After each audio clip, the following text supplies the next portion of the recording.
She said I was overreacting, that our son just needed to breathe through it.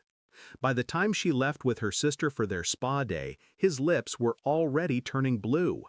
I remember the sound of his breath, wet, shallow, desperate, like the world was collapsing one lungful at a time. I held the inhaler to his mouth, counting seconds like prayers. 30 seconds, then 20, then 10. His chest finally loosened. He collapsed against me, trembling, eyes wide but alive. When she came back smiling, holding shopping bags and laughter, I was still sitting on the living room floor beside the nebulizer. His small hand wrapped around mine.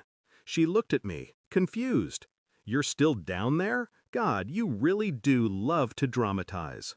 The word dramatize stuck to my skin like rot. I said nothing, not then, but something in me tilted. The next morning she posted pictures, her and her sister, fake laughing, fake champagne. Caption, "Moms deserve breaks too." No mention of what she'd left behind. No mention of the blue tint around our son's mouth, or how close she'd come to making him a memory. Her friends commented hearts and compliments. "So pretty, you deserve it."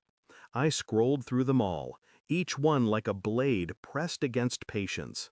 That night, she told me I was too emotional lately. I watched her from across the table, her glass of wine leaving lipstick stains on the rim, her phone lighting up every few minutes. Her words didn't hurt. The apathy did. The lack of fear. The absence of guilt. When she went to bed, I checked the call logs.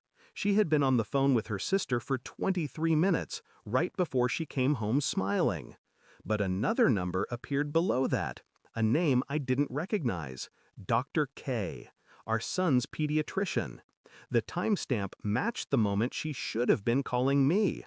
I started watching her differently.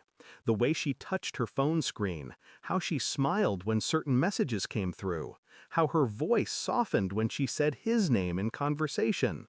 Too familiar, too comfortable. She thought she was clever. I let her believe it. While she bragged to friends about how stressful motherhood was, I began piecing together her patterns.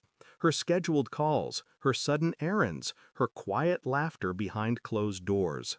When she left the house, I checked her browser history, flight tickets, medical conference, Miami.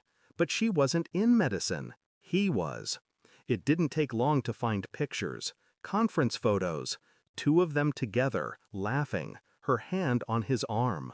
My wife, our son's doctor. While my boy was gasping for air in his room, she was smiling for cameras with the man who signed his prescriptions. That realization didn't shatter me, it sharpened me. I started collecting evidence, not for rage, but precision. Screenshots, receipts, email threads. I wasn't planning to confront her, not yet. First, I wanted to see if she'd lie.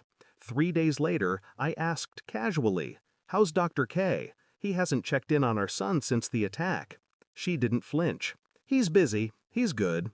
No hesitation. No shame.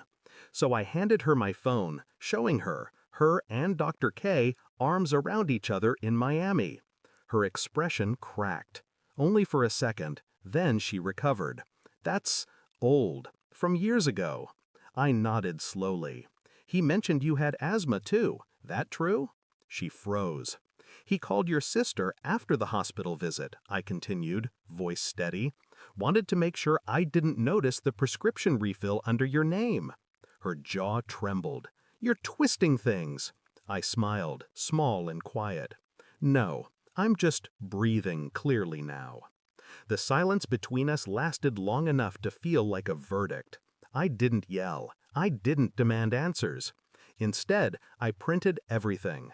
Emails, photos, messages, and left them in a manila folder on his desk at the clinic. No signature, no note.